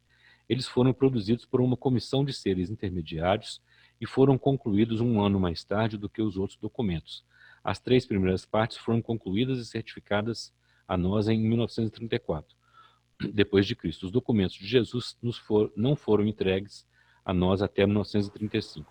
Os documentos de Jesus, gente, eles apareceram de uma vez só. Não teve interação de perguntas e respostas, tá? Essas correções aí foram feitas pelos próprios reveladores, né? Sempre pelos reveladores. Tal, é isso? Sempre pelos reveladores. Ok. Tá? A demora em receber os documentos de Jesus. Demorou 1 ano para vir. Na realidade, gente, não se esperava os documentos de Jesus. O pessoal achava que o livro estava pronto. Foi uma surpresa assim, fenomenal. De repente apareceu, eu me esqueci quantos são, acho que 77 documentos, né? De uma só vez, relatando a vida de Jesus. Então aquilo ali meio que foi assim, o pessoal ficou, uau, foi um alvoroço, né? E aí isso aqui é uma curiosidade muito interessante. O atraso de 1 ano na recepção dos documentos de Jesus, a parte 4 de O Livro de Urântia, pode ser explicado assim. Porque ele tem uma peculiaridade também, que é o seguinte: os seres intermediários, que são os que relataram os documentos de Jesus, eles são seres que moram nesse planeta. Eles não são seres que moram a milhões de anos-luz daqui, né, gente? Seres celestiais, nesse sentido, né? Tá? Eles são seres terrenos. Na realidade, eles são chamados dos verdadeiros habitantes do planeta, porque nós estamos aqui de passagem, a gente dura 100 anos, por aí, no máximo, né? E eles não, eles são interminavelmente, e eles vão sempre viver aqui. Então, eles são realmente os habitantes desse planeta. Então, tem uma diferença muito grande, né? E demorou 1 ano, e é curioso por quê? Os seres intermediários ficaram um pouco apreensivos sobre se envolverem no caso pendente nos tribunais do universo, Gabriel versus Lúcifer. E eles hesitaram em completar seu projeto até que estivessem seguros de que tinham plena autoridade para recontar a história da vida de Jesus na Terra. Alguns meses de espera veio o mandato de Uversa, determinando aos intermediários unidos de Urântia, é o nome da associação deles, né, para prosseguir com o projeto de revelação da história de Micael, quando encarnado em Urântia. Na realidade, gente, eu aprofundei um pouquinho sobre essa história aqui, e ela é mais curiosa do que eu escrevi aqui, tá? Eu vou até contar aqui porque eu achei interessante. Esses seres, essa comissão, foi determinada uma comissão de seres intermediários. Então, eles trouxeram a história de Jesus para constar desses relatos, que são relatos de seres celestiais altíssimos, né? Lá de Uversa, né? E, aparentemente, um outro grupo de ser intermediário questionou a capacidade e a autoridade que aquele grupo que tinha sido designado para ser a comissão reveladora dos seres intermediários, esse outro grupo questionou a autoridade deles para fazê-los. Aí, esse questionamento foi um questionamento formal que foi enviado, então, para o sistema, né? Ali para Jerusalém, que é a capital do sistema, né? Dos nossos planetas, do qual o nosso planeta é parte. E o pessoal de Jerusalém não quis, como o caso está pendente de Gabriel contra Lúcifer, o pessoal de Jerusalém não quis dar a decisão e mandou para Edente. O pessoal de Edente também não quis dar o veredito e mandou para Salvington. E em Salvington eles também não deram a resposta e mandaram para Uversa. Por isso que demorou quase 1 ano, né? Mas quando chegou com até assim, com todas as permissões e até mais, assim, eles foram extremamente enaltecidos pelos seres de Uversa, tá? Como uma comissão assim que tinha não só o direito, como eles tinham ali um mandato de impedir qualquer outra alteração no texto que viesse a ser questionado. Tá bom? Então vamos lá. Isso daqui também é interessante. Ó. A Caroline Kendall, que eu falei, né, em 14 de julho de 2011, ela escreveu: quando os documentos dos 12 apóstolos chegaram, né, que é parte do livro 4, o Dr. William ficou surpreso. Os autores haviam penetrado na mente de 12 seres humanos únicos, que são os apóstolos, né, e contado suas histórias de forma consistente. Joguei a toalha, declarou William. Sou psiquiatra e conheço o meu negócio. Não consegui recriar retratos tão consistentes de 12 homens diferentes. As dúvidas do Dr. William ali, elas se desmoronaram. Ele se entregou 100% a revelação de Urântia e Que deixou legal. de ter qualquer dúvida, porque aquilo era demais. Porque ele, como era um psiquiatra, começou a ler como que estava descrito cada apóstolo, e ele falou, não, não tem como, isso daqui não vem de ninguém. Não tem um ser humano, né? Ele era um dos psiquiatras mais proeminentes na época. Aí realmente ele se entregou 100% à revelação, já com o livro pronto, né, gente? Veja que demorou aí 30 anos. Sérgio, esses documentos dos apóstolos é sobre as personalidades de cada apóstolo, não é isso? Aqui, como ele fala isso, eu realmente eu não sei exatamente. Eu, apesar de já ter lido a parte 4 do livro, eu acredito que ao sim. longo do livro tem uma descrição de cada Isso, um, tem né? um documento que fala sobre cada um deles. Sim. Então deve ser um documento específico. Deve exatamente. É um dos documentos mais lindos. É lindos. Assim, Que fala toda a personalidade de cada apóstolo. Então, gente, eu ainda tenho um pedaço para ir. Vou continuar aqui para não. Nós estamos sem tempo aí, Neemias? Neemias já foi até dormir. Pode dormir? continuar. Pode eu, continuar. por mim, continuo, Sérgio. Então, vamos lá. É que o nosso horário é até às 21h30, né? A gente já estourou o tempo. Já estouramos. Podemos seguir mais um pouco ou quer que eu conclua? Não, vamos em frente. Vamos. Vamos em frente? Então, vamos lá. Funcionamento da comissão de contato. Durante estes primeiros anos, a comissão de contato recebeu muitas comunicações e diretivas por escrito. Quase todas essas mensagens tinham anotação na parte inferior da última página, onde se lê: para ser destruído pelo fogo antes da aparição dos documentos de Urântia de forma impressa. Foi a determinação de nossos amigos invisíveis para prevenir o aparecimento de um escritos apócrifos de Urântia, na sequência da publicação de O Livro de Urântia. Então, tudo aquilo que a comissão falou, que não era parte ali, porque, veja bem, a parte daqueles escritos que apareceram e formaram os documentos, elas desapareciam sozinhos. Eles se incumbiam de desaparecer com elas.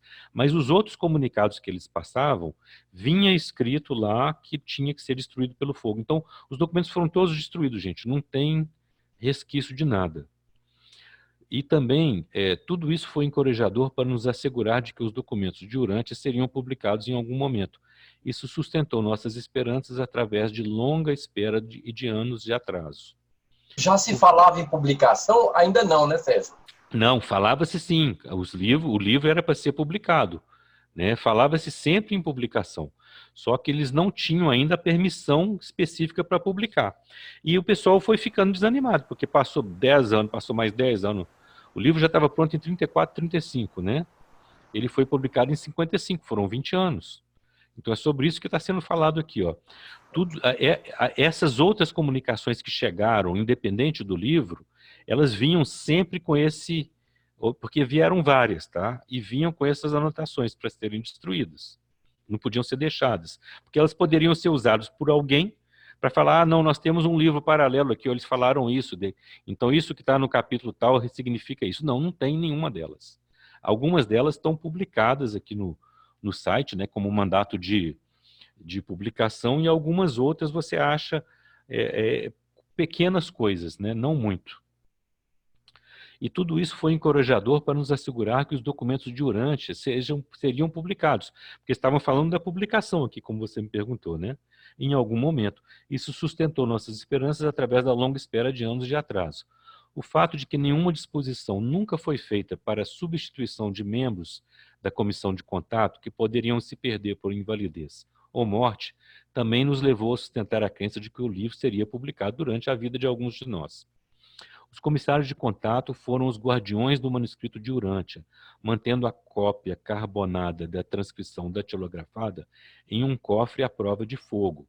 Eles também foram encarregados de toda a responsabilidade pela supervisão de todos os detalhes relacionados com a publicação do livro, protegendo os direitos autorais internacionais, etc. Nos foi requerido de evitar discutir a identidade da personalidade de contato e, após a publicação do livro, de fazer qualquer declaração a qualquer momento sobre o fato de o sujeito ainda estar vivo ou já falecido. Isso foi relatado por Caroline Kendall em 14 de junho, né, nesse mesmo relato. No total, 485 pessoas participaram do fórum entre 1923 e 1956, um ano após a publicação. Antes de 1955, o Fórum não possuía cópias de documentos para ler durante as reuniões. Eles não podiam tirar papéis do prédio nem tomar notas. Eles se comprometeram a manter sigilo. Hoje nos referiríamos ao Fórum como um grupo de trabalho focado. Eles ouviam ou liam os documentos enquanto as personalidades celestes observavam suas reações. Os reveladores ajustavam os documentos para torná-los compreensíveis aos humanos. Os membros do Fórum nunca ouviram os visitantes celestes. Apesar da singularidade do Fórum, alguns membros foram embora porque o material era muito exigente, difícil demais ou não tinham interesse. Os 70. Em 1939, entre nós, alguns pensaram que já tinha chegado o tempo para formar um grupo para se empenhar em um estudo mais sério e sistemático do documento de Urantia. Este projeto foi apresentado ao Fórum e quando aqueles que quiseram participar deste grupo foram contados, verificou-se que apenas 70 pessoas desejavam entrar para este estudo. Então, por vários anos, este grupo de estudos foi referido como os 70. 2 ou 3 anos anteriores à formação do grupo de Os 70, um grupo informal se reuniu nas noites de quarta-feira. Os 70 conduziram o estudo sistemático dos documentos de Urantia desde 3 de abril de 1939 até o verão de 56, e foi o precursor do posterior da escola da Irmandade de Urantia, da Brotherhood, que existe até hoje. Tá? Então, 70 pessoas se reuniram em 39 e começaram a estudar o livro até 56, viu, gente? Sistematicamente. Durante estes anos, os 70 chegaram a conter 107 alunos inscritos. Os 70 continuou seu trabalho de estudo, escrevendo teses e praticando o ensinamento por 17 anos, de 39 a 56, Durante este período, 8 comunicações escritas foram dadas aos 70, pelo Serafim de Progresso ligado ao governo supra-humano planetário de Urantia. Logo após a publicação do livro de Urantia, uma mensagem final dos seres intermediários foi recebida pela Comissão de Contato. Vocês agora estão por sua conta. Depois de quase 50 anos, a conexão entre os mortais do nosso planeta e a Comissão Invisível de Seres Intermediários foi cortada e desapareceu. Eles nem se despediram, comentou o Dr. Sadler. Que triste essa última parte. Esse é muito frio. Isso daí dizem que foi um banho de... Assim, não, na realidade, isso daqui se misturou, gente, com a alegria de ter conseguido publicar o livro, depois de tanto tempo, mas também aí veio aquela decepção, porque a distribuição do livro encontrou diversas...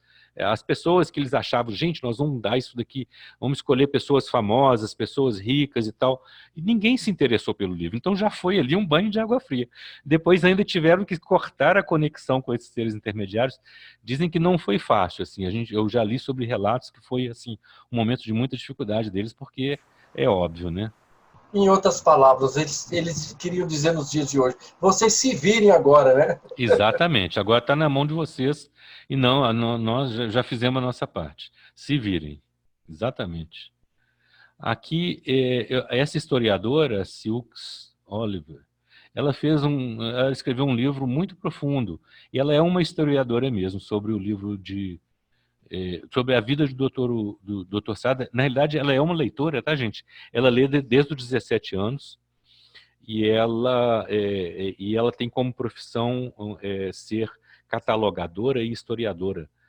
Muito, muito conceituada nos Estados Unidos. Ela fez vários trabalhos para gente famosa, acho que para os Kennedys também, e para o estate da Marilyn Monroe e tal. Então ela, como era apaixonada pelo livro, leu o livro desde novinha, ela fez um histórico, um relato histórico do Dr. Sadler, que foi um livro. Eu coloquei aqui essa inserção do livro dela, é só porque dá um parâmetro aqui desses eventos nos anos, Não vou ler aqui não, porque a gente está com pouco tempo, mas aí depois vocês podem ler com calma. O mandato de publicação, finalmente a permissão para publicar os documentos de Urantia foi concedida.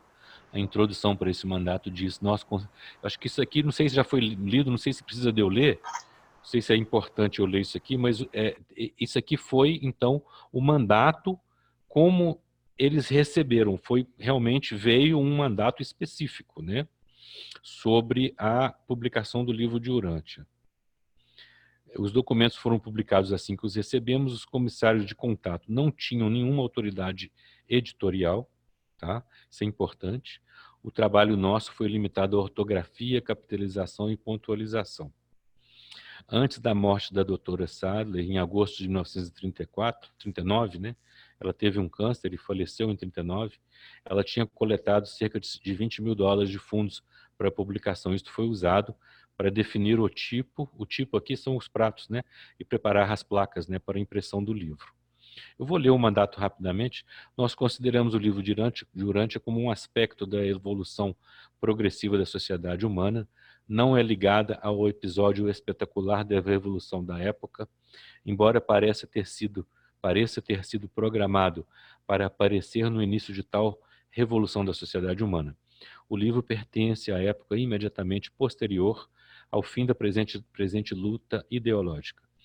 Esse será o dia quando homens estarão dispostos a procurar a verdade e a retidão, quando o caos da confusão presente tiver passado. Vai ser mais prontamente possível formular o cosmos de uma nova e melhorada era das relações humanas. E é por esta melhor ordem na Terra que o livro ficou pronto. Mas a publicação do livro não foi adiada para uma data possivelmente um tanto distante.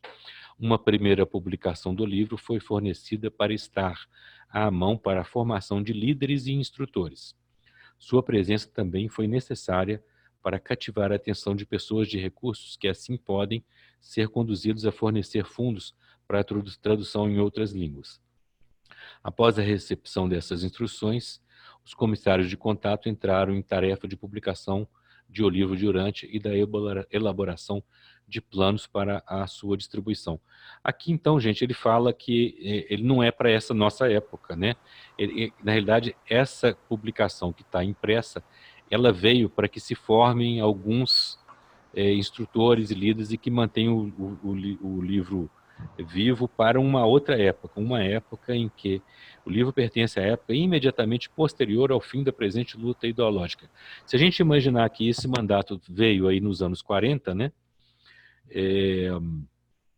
Ou até mesmo durante a Guerra Mundial, ou um pouco após a Guerra Mundial, acho que vem em 39, se não me engano, eu esqueci de trazer essa data exata aqui, mas eu tenho isso como o seguinte: teve uma grande guerra mundial, e logo após a grande guerra mundial, o mundo se dividiu em dois, né? A luta ideológica que eles falam aqui, para mim, claramente é o fenômeno chamado comunismo, né?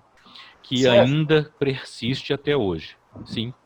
Esse texto do mandato é humano ou não, é celestial. O texto do mandato, esse mandato veio dos seres celestiais. Ele é os mesmos autores do livro escreveram esse mandato. Ele não consta, né, do livro, né? Apenas um documento à parte. Mas ele consta oficialmente, ele foi não só permitido, ele foi enviado para ser distribuído junto com o livro, tá? Ele consta da Fundação Urântia. Não sei se o Henrique está aí, se quiser falar um pouco mais sobre isso, Henrique. O mandato veio e o Dr. William Sadler leu esse mandato para o fórum, depois de tê-lo recebido, exatamente como está escrito aí, numa data qualquer de abril, eu não me lembro agora a data lá. Mas foi isso mesmo. E aqui tem muita especulação, o que seria a época imediatamente posterior ao fim da presente luta ideológica. A luta ideológica que aconteceu e dividiu o planeta foi a luta ideológica do comunismo, né? A gente ficou realmente partido no meio, na eminência de uma terceira guerra mundial durante um bom tempo, né? Acho que só depois do Muro de Berlim que esse perigo diminuiu. Se você parar para ver e ser bastante cético, ele até existe, porque o que tem de armamento ainda existente é muito grande, mas essa luta ideológica, na minha interpretação pessoal, ela persiste, tá, gente? Então, eu acredito que o livro ainda vai ver uma geração que vai abraçá-lo mais totalmente do que a nossa. Mas isso é uma opinião pessoal minha, né? O mandato veio em 4 de abril de 55. Então. Foi exatamente para ser publicado. Ou seja, em 55 a guerra tinha acabado e o mundo já estava em Guerra Fria. A guerra tinha acabado, tinha já 10 anos, né? E a Guerra Fria estava a todo vapor. Estava metade. Então essa que é a luta ideológica. Eu li vários relatos dali da Caroline Kendall dizendo que eles receberam diversas mensagens de preocupação com o evento do comunismo, né? E que houve um esforço muito grande para que não se iniciasse uma terceira guerra mundial, que nós tivemos muito próximo, né? Isso são fatos, são relatos históricos que nós temos aqui da nossa história, né? Então, se nós somos administrados e observados constantemente e preservados, com certeza houve ali um trabalho celestial para que esse cenário mudasse. E com certeza eu vejo ele muito mudado dos anos 60 ou 50 para cá. Mas não vejo ele concluído. Certamente, né? Aí eu falo um pouquinho da Fundação Urântia e da bibliografia, tá? O livro foi publicado sob direitos internacionais de cópia em 12 de outubro de 1955. Então é isso aí a apresentação, gente. Espero que vocês tenham gostado. Maravilhoso, muito bom. Parabéns. Muito, muito bom. Bom. Obrigado. Aula foi um banho de história. E qualquer dúvida... Obrigada, muito. Foi ótimo. Tá bom, gente. Maravilhoso mesmo. Gratidão, viu? Tá ótimo. Pode parar de espetáculo. compartilhar se você quiser, né? Oi? Você pode parar de compartilhar se quiser, assim a gente pode ver a carinha de quase todo mundo. Deixa eu parar. Deixa eu ver onde é que eu faço aqui. E aí tem que parar de gravar também ou não? Vou parar de gravar Stop agora. share. Tem muita gente aí. Então, beleza.